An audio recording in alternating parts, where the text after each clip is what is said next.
There is a stage where even the sense of resting dissolves. Earlier, rest felt important because effort had been exhausting. Then rest became natural, effortless, unquestioned. Now even the idea of rest quietly fades because there is no longer a contrast with effort. What remains is not rest opposed to activity, but a life in which activity itself carries no weight. At this depth, there is no longer a feeling of holding life lightly. Holding implies someone doing the holding. Lightness here is not a strategy. It is the absence of burden altogether.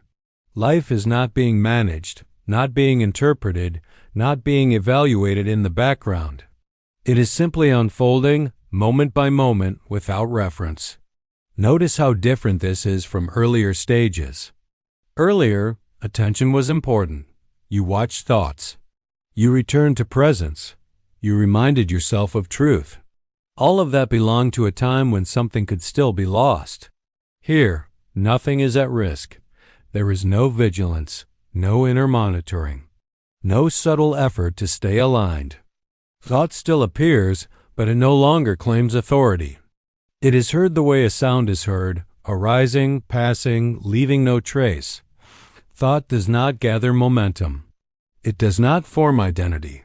It does not create psychological time. It appears and disappears inside a vast ease that does not react. This is why the inner world feels spacious without trying to be. There is room for everything. Confusion can appear without becoming a problem. Certainty can appear without becoming something to defend. Even doubt can arise without creating instability. Nothing needs to be resolved because nothing is interpreted as personal. At this depth, the sense of my life dissolves. Life is happening, but not as something you own or possess. There is no inner reference saying, "This is my situation," or "This is my path." Situations arise, are handled, and dissolve. The idea of path no longer fits because there is no sense of movement toward somewhere else. Time becomes functional but no longer psychological. You still show up when needed. You still plan where appropriate. But the future no longer feels like a place that holds fulfillment or threat. The past no longer feels like a place that needs resolution.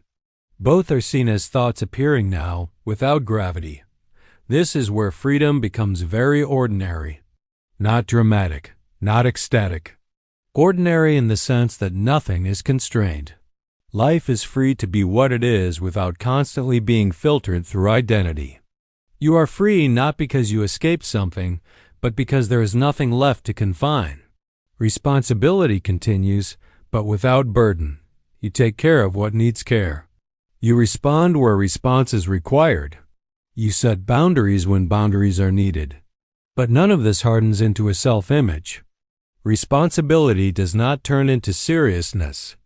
Seriousness belonged to the idea that something fundamental was at stake.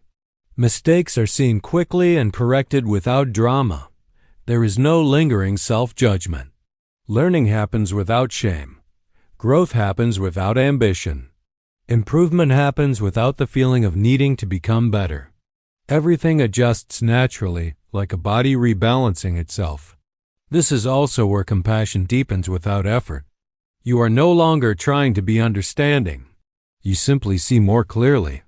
You recognize the movement of conditioning in others because you no longer mistake it for identity. This recognition does not make you superior or distant. It makes you gentle. Even conflict changes here. Disagreement may arise. Strong words may be spoken. But conflict does not calcify into resentment. There is no inner replay. No need to be right. No need to win. Conflict resolves or dissolves on its own because it is not being fed by identity. At this depth, love is no longer emotional dependency or even emotional intensity. Love is the absence of separation. It is not something you generate. It is what remains when the sense of me versus you relaxes. Care flows naturally without being calculated. There is also no longer a need to explain yourself. Earlier, you may have wanted others to understand your inner state or your perspective. Now that need has faded. Explanation belongs to identity. Without identity, there is nothing to justify. This is why silence becomes comfortable without being cultivated. Silence is no longer a state you enter. It is simply the background of everything. Sound moves within silence. Activity moves within silence. Even conversation moves within silence. Silence is no longer opposed to noise. At this depth, even the spiritual language begins to feel unnecessary. Words like awakening, consciousness, non-duality, presence, they feel heavy, like furniture you no longer need. They were useful once, but now they clutter more than they help. You do not reject them. You simply do not reach for them. There is also no fear of regression. Regression implies progress. Progress implies a self moving through stages. That model no longer makes sense. There is no sense of being somewhere that could be lost. What remains is not a state. It is the absence of the need for states. This is why life feels reliable here. Not predictable, but reliable. You trust life not because you believe it will go your way, but because you are no longer positioned against it. Even when things are difficult, there is no sense of being personally attacked by circumstances. Pain may still arise in the body. Emotional pain may still surface. But suffering, the mental resistance layered on top of pain, no longer takes hold. Pain passes through without becoming a story. Loss may be felt, but it does not fracture being. At this depth, death loses its psychological charge. Death is understood not conceptually, but intuitively as another appearance in life, not the end of something central. There is no belief in continuation that brings comfort, and no fear of cessation that brings panic. The question simply loses urgency. There is also no sense of being done. Completion implies an ending. What remains does not feel like an ending. It feels like openness without direction. Life continues to unfold. Surprise still happens. Creativity still moves, but none of it is framed as a journey. This is where humility is total. Not as an attitude, but as the absence of self-reference. There is no pride in understanding, because there is no one who understands. There is no humility to cultivate, because there is no one to be humble. Teaching, if it happens, happens lightly. Words come when needed and stop when they are not. There is no need to transmit something important. Nothing is at stake. Truth does not depend on being communicated. This is also where gratitude changes. Gratitude is no longer directed towards something. It is not thankful for this or grateful for that. It is a quiet appreciation without an object. A sense that nothing is wrong, even when circumstances are challenging. Life becomes intimate without being personal. You are touched by what happens, but not wounded by it. You are engaged, but not entangled. You are involved, but not invested in outcomes. This is not detachment. Detachment implies distance. What remains is closeness without ownership. Everything is near because nothing is excluded. Everything belongs because nothing is claimed. At this depth, the question, "What should I do?" loses its existential weight. You still act.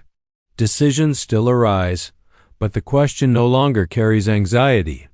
Action happens from clarity, not from fear of being wrong. There is also no longer a sense of spiritual responsibility, no pressure to remain awake, to embody truth, to be an example. Those pressures belong to identity.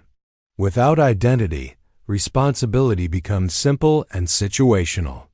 This is the stage where life feels self-sufficient, not in a closed way, but in an open, flowing way. Life does not need you to manage it. It does not need you to understand it. It does not need you to align with it. It is already doing what it is doing, and you are not separate from that doing. There is no longer a sense of "I am living this." There is simply living. There is no longer a sense of "I am resting." There is simply ease. There is no longer a sense of "I am present." There is simply what is happening. Nothing needs to be named anymore. What remains is not extraordinary. It is deeply ordinary, and in that ordinariness, deeply free. Life continues. Breathing happens. Seeing happens. Responding happens. But nothing is being carried. And that is enough.